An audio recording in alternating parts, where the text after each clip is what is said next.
சபை என்றால் என்னங்க? ஒன்று கூடி சேர்ந்து கர்த்தரை ஆராதிப்பது இல்லைங்களா? ரெண்டாவது, சபை ஆரம்பிச்சது யாருங்க? யார் அந்த கான்செப்ட் கொடுத்தது? இயேசப்பா இல்லைங்களா? மூன்றாவது, சபை யார் தொடர்ந்து யார் இது செய்தது? சீஷர்கள் இல்லைங்களா? அவங்க சபையை தொடர்ந்து அவங்க இது பண்ணிட்டு வந்தாங்க. அடுத்ததாக நாங்கள் என்ன பார்த்தோம்? சபையுடைய நோக்கம் என்ன அப்படின்னு சொல்லி நாங்கள் பார்த்தோம் இல்லைங்களா? சபையுடைய நோக்கம் என்னங்க? முதலாவது கர்த்தரை ஆராதிப்பது. அதுக்கப்புறமா வேற என்னங்க? அந்யோன்யமாய் இருப்பது இல்லைங்களா? அந்யோன்யத்தில் இருக்கிறது. அதுக்கப்புறமா சீஷர்கள் ஆக்கணும் அப்படின்னு சொல்லி சபை இருக்குது. அடுத்ததாக நாங்கள் சுவிசேஷத்தை அறிவிக்கணும், அதுக்காக சபை இருக்குது. அப்புறமா ஊழியத்தை செய்யணும் அப்படின்னு சொல்லி சபை இருக்குது இல்லைங்களா? சபையுடைய நோக்கம் என்னென்னங்க? இப்போ சொன்ன 5 பாயிண்டில் இருந்தால் ஒரு பாயிண்ட் சொல்லுங்கள். ஆராதிக்கிறதுக்கு. ரெண்டாவது, அந்யுன்யமாக இருக்கிறது இல்லைங்களா? ஐக்கியமாக இருக்கிறது, அந்யுன்யமாக இருக்கிறது. மூன்றாவது, சீஷர்கள் ஆக்கணும், அதுக்கு தான் சபை இருக்குது. அப்புறமா வேறு என்னங்க? ஊழியம் செய்ய, அதுக்கப்புறமா சுவிசேஷத்தை அறிவிக்க, இதுக்கு தான் சபை இருக்குது இல்லைங்களா? அடுத்ததாக நாங்கள் எதுக்காக கூடி வரோம்? அடுத்தது, எதுக்காக நாங்கள் கூடி வரோம்? இங்கிலீஷ் சர்வீஸில் நான் இந்த பாயிண்ட்ஸ் நான் எடுத்தேன் சரிங்களா? அதுவும் நான் சீக்கிரமாக நான் உங்களுக்கு சொல்லி முடிச்சிடுறேன்.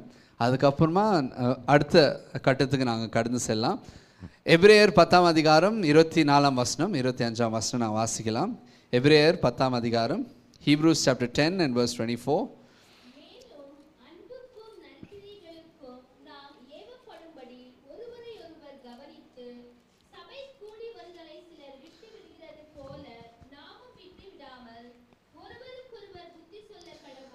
ஒருவருக்கு ஒருவர் நாங்கள் என்ன பண்ணுங்க? சொன்னதான் பிரச்சனை.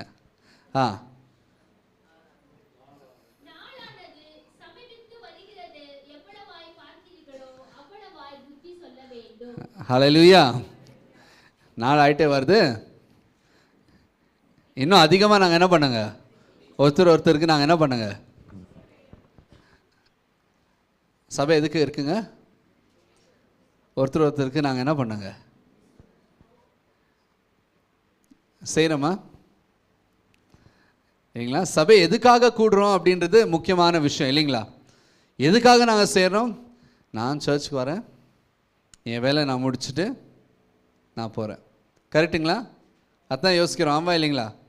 நான் வரேன், கர்த்தரை ஆராதிக்கிறேன், நான் போகிறேன் அப்படின்னு சொல்லி. ஆனால் எதுக்காக நாங்கள் கூடி வரோம்? சபை கூடுதலை விட்டு விடாமல் ஒருத்தருக்கு நாங்கள் என்ன பண்ணுங்க? அதுக்குன்னு சொல்லிகிட்டே இருக்கிறதும் இல்லை. எங்கே தேவையோ அந்த இடத்துல நாங்கள் பேசுகிறோம், எந்த இடத்துல தேவையோ நாங்கள் அந்த இடத்துல அமைதியாக இருக்கிறோம், ஆமாம் இல்லைங்களா? ஆனால் முக்கியமானது என்னங்க? ஒருத்தருக்கு நாங்கள் உதவி செய்கிறது, என்கரேஜ் பண்ணுறது இல்லைங்களா? இதுக்கு முன்னாடி 24ஆம் வசனம் வாசிங்க. அன்புக்கும் நற்கிரியைக்கும் ஹல்லேலூயா. ஒருவரை நாங்கள் என்ன பண்ணுங்க? கவனிக்கணும். எப்படி கவனிக்கணும்? நற்கிரியை, நல்ல காரியங்களை செய்து நாங்கள் ஒருத்தருக்கு நாங்கள் என்ன பண்ணுங்க? கவனத்தை நாங்கள் செலுத்த வேண்டும். அதுக்காக தான் சபையாக நாங்கள் கூடுறோம். சபையை நாங்கள் எதுக்கு கூடுறோங்க? ஒருத்தரை நாங்கள் என்ன பண்ணுங்க? கவனிக்கிறதுக்காக. எப்படி நல்ல காரியங்கள் செய்து ஒருத்தருக்கு நாங்கள் கவனிக்க வேண்டும், அதுக்காக தான் நாங்கள் சபையை சேர்றோம். Hallelujah. So we need to encourage, we need to support இல்லைங்களா? ஸோ அதுக்காக தான் சபையாக நாங்கள் ஒன்று கூடி சேர்றோம். புதுசாக இருக்குங்களா? அதுக்காக தான் கர்த்தர் சபையை கொடுத்தார். ஆமென். அடுத்ததாக அப்போஸ்தலர் 2ஆம் அதிகாரம் 42ஆம் வசனம், ஆக்ட்ஸ் சாப்டர் 2 and verse 42.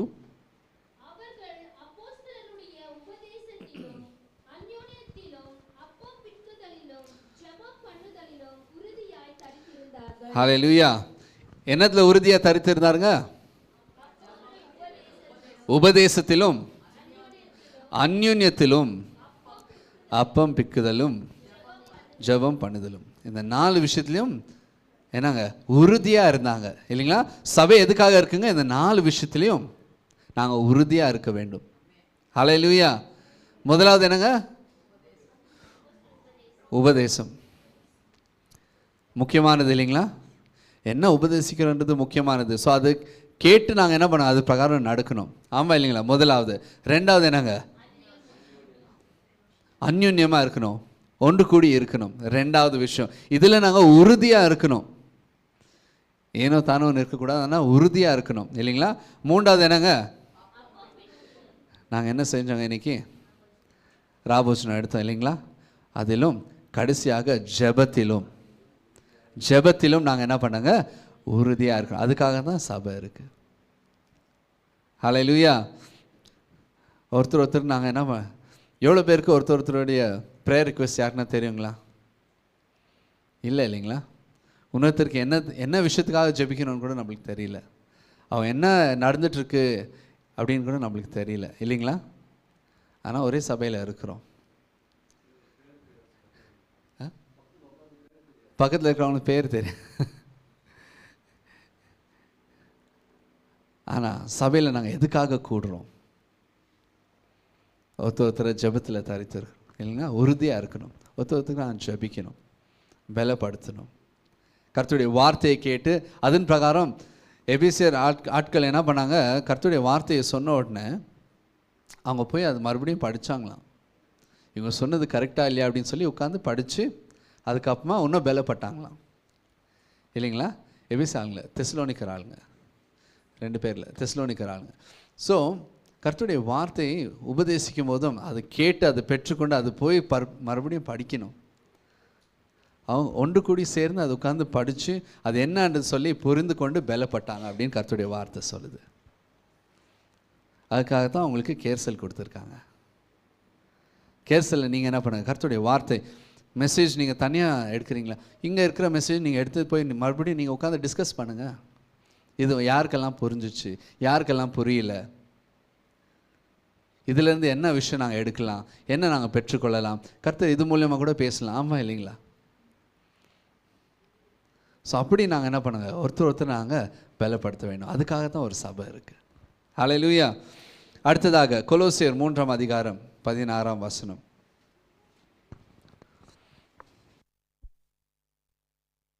கொலோசியர் 3ஆம் அதிகாரம் 16ஆம் வசனம்.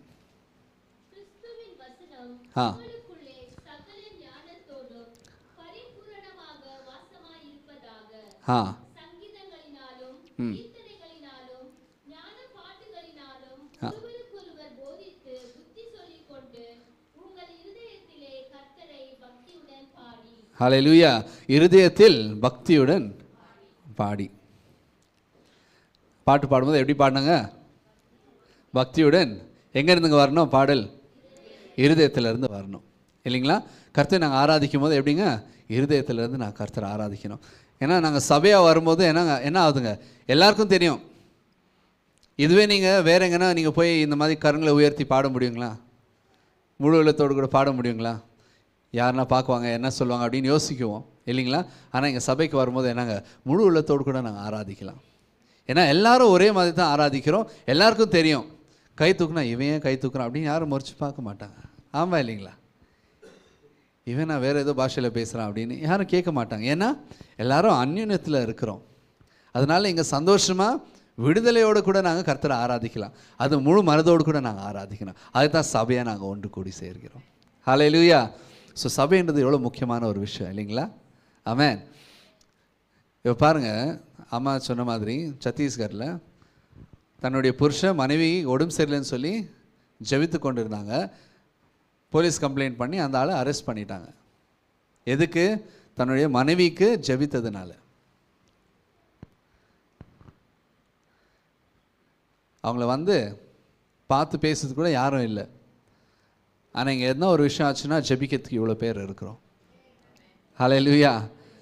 சபை எவ்வளோ முக்கியமானது இல்லைங்களா? அங்கே கூட போய் நின்று அவங்கள வெளியே கூட்டிகிட்டு வர்றதுக்கு பேல் எடுக்கிறதுக்கும் யாரும் இல்லை அங்கே. ஆனால் சபை ஒன்று கூடி சேரும்போது என்ன ஆகுதுங்க? எல்லா காரியங்களிலும் உதவியாக இருப்பாங்க இல்லைங்களா? ஸோ சபை கூடுதல் முக்கியமானது. சபை கூட இருந்து நாம் அந்யுன்யத்தோடு கூட இருக்கும்போது அது ஒரு ஆசீர்வாதமாக இருக்கும். ஹல்லேலூயா. எப்போ என்ன ஏதுன்னு அதெல்லாம் நாங்கள் யோசித்து நாங்கள் சபைக்கு வர்றதில்லை. கர்த்தர் முழு உள்ளத்தோடு கூட ஆராதிக்கும் போது, அந்யுன்யத்தோடு இருக்கும்போது கர்த்தர் அதை வாய்க்க செய்வார். ஹல்லேலூயா. கர்த்தர் நல்லவர். ஆமென்.